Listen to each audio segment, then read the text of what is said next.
In the Academy's sophomore year, Mary Pickford allegedly threw a cake and tea party to Academy members and took home the Best Actress trophy for her first sound film, Coquette, beating Ruth Chatterton in Madam X, Betty Compson in The Barker, A Lost Film, Jen Eagles in The Letter, Corinne Griffith in The Divine Lady, and Bessie Love in The Broadway Melody. Corinne Griffith is an unusual anomaly as she is the sole nominee who delivers a silent performance in a field filled with talking performances. Like many silent performances, her cherubic facial expressions evoke attention and interest without being overly cloying. I believe her performance could have been enhanced had there been sound. She was only audible during the throwaway musical sequences, and had the film given her something meaty to do post-transformation. Even her metamorphosis from an unrefined lower class to a sophisticated lady is rushed and done in the favor of her love interests, which is weird considering she has the titular role. She is beautiful in her close-ups but hollow on the inside. Mary Pickford may be the first Hollywood legend to win Hollywood's highest acting honor, but her first foray into talking pictures in Coquette is underwhelming, considering she is one of the founders of the Academy of Motion Picture Arts and Sciences. Rewatching her indomitable star persona, as dreadful as her film is, and that so-called X factor, make her watchable despite her squeaky and self-conscious approach. Coquette is a mess, and Mary ignites one misfire after another. Her adorable. gestures are embarrassing, and her breakdown when her love interest died was ordinary and haphazardly executed.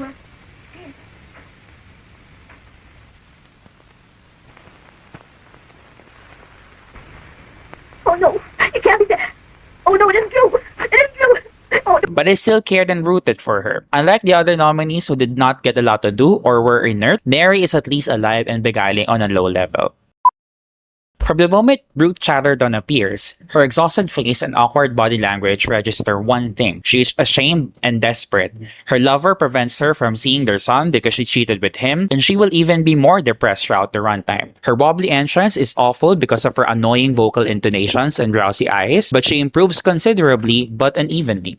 Her drunk scene is fine, and her confession scene is moving, but she is fantastic in her frozen shock after she killed her blackmailing husband. Well, I know what I know, and I'm going. Where? Find your husband and your son and tell them. Wait, He is Attorney General in Paris, and he'll pay.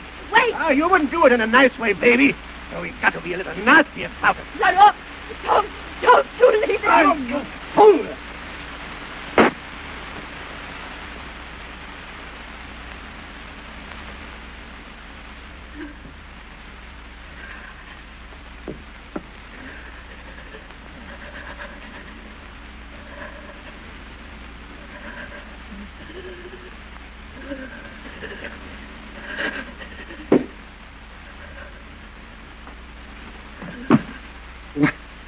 What is it?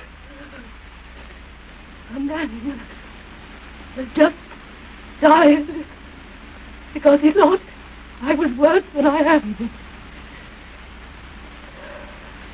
Ruth cannot escape her melodramatic theatrics, as she could have been more effective had she moderated her work, but at least she is watchable. Out of all the nominees, Bessie Love is a breath of fresh air and invigorates her film with her effervescent screen persona. She handles her comedic and dramatic moments like a pro and puts Anita Page to shame in a film that canonizes Queenie unnecessarily and undermines Hank extremely. What brings her down is that she tries so hard to parade herself as an adequate dancer even if she is amateurish.